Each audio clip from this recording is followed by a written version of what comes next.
This week's conversation, Arts Alive, is about bravery or honesty or how we deal with criticism or all those things that are around us.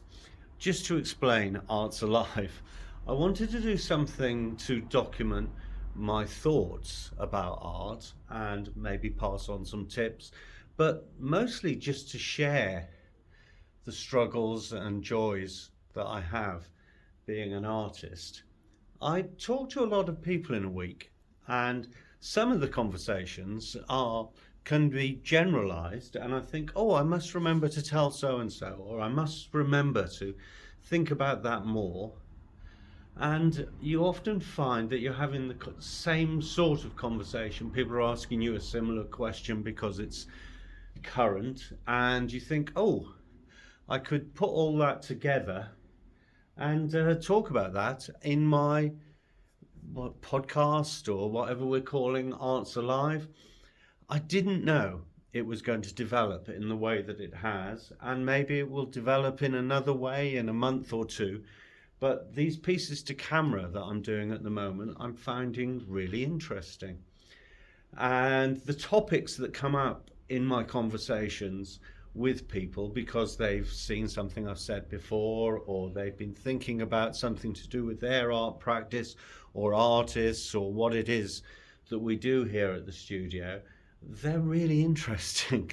And I'm always listening back in my head to what we said. And we were talking this week about criticism. And I was taken back to something that I learned when I was about 5 or 6. And I was at school, and the kids were calling me Shirley Temple. They were having a go at me because because I've got girly curly hair, they said. And they were teasing me. And I went home and I told my gran. And that Saturday, my grandfather took me out to his hairdresser's. And I got a short back and sides. And I got back to school on the Monday, and the kids teased me because they said I was a skinhead. So I thought, even then, they're just going to tease me. It's got nothing to do with me. It's because of the game of teasing me. And then later on, I was sharing I was sharing a studio, and this one studio mate, let's call them, said that someone else had put one of my records on the record player that I had then, and then put a bin on top of the record, and had been laughing about me and the music that I like and things like that. And so I looked at the record and it wasn't scratched, and I thought about it, and I thought it was about sharing space with people. And then I thought, should I rise to this? And I thought that the motivation of the person who told me was to annoy me, to get a rise out of me. And the motivation of the person trying to bring me down a peg or two was another thing. And then I thought, well, why do I come to this place? I come here to make my art, and I have an agenda. And I'm not having my agenda stolen by people who don't have my best interests at heart.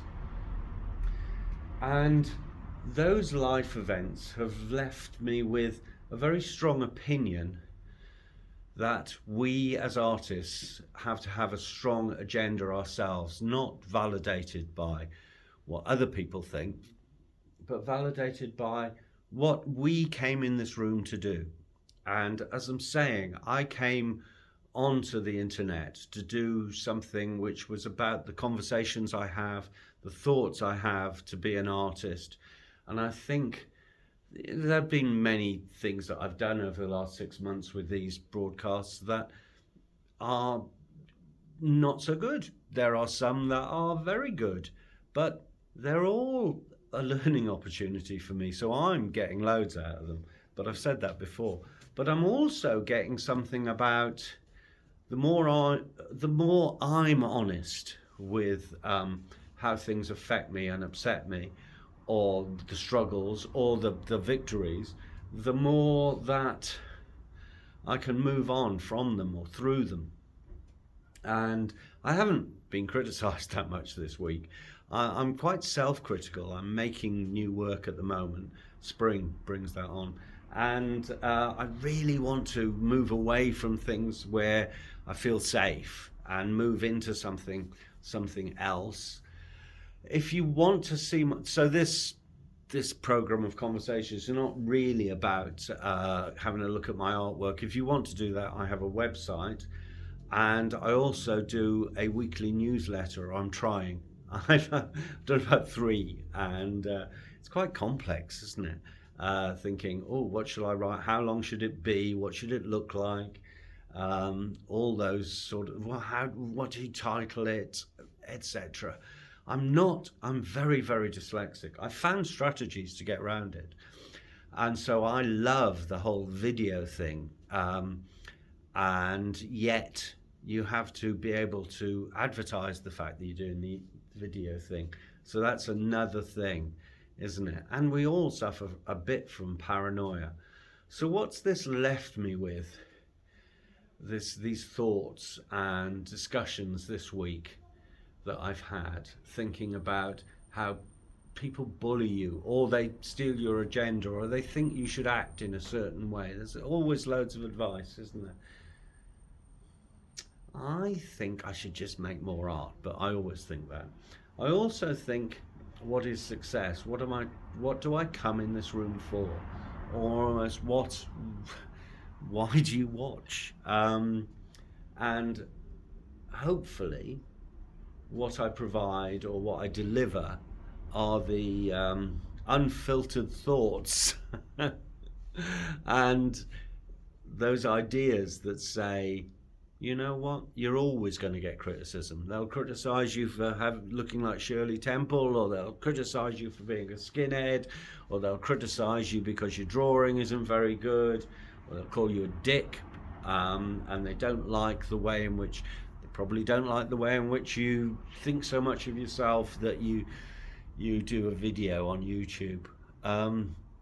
People are going to have their own thoughts, aren't they? That's their thoughts. It's discovering what are our thoughts, and this process of just talking, and it's so freeing, isn't it? So that's what Arts Alive is today. The freedom of keeping to your own agenda. It's not so stereotypical about not caring about other people or not thinking about the context of stuff, but really just thinking what I want to do is probably more important than what other people want me to do, or how other people want me to behave. And am I happy with what I'm doing and how I'm doing it? And the answers are always going to be a bit yes, a bit no, but it will still be your ideas, won't it? So keep making art, and I'll speak again next week, and have a good week. Bye for now.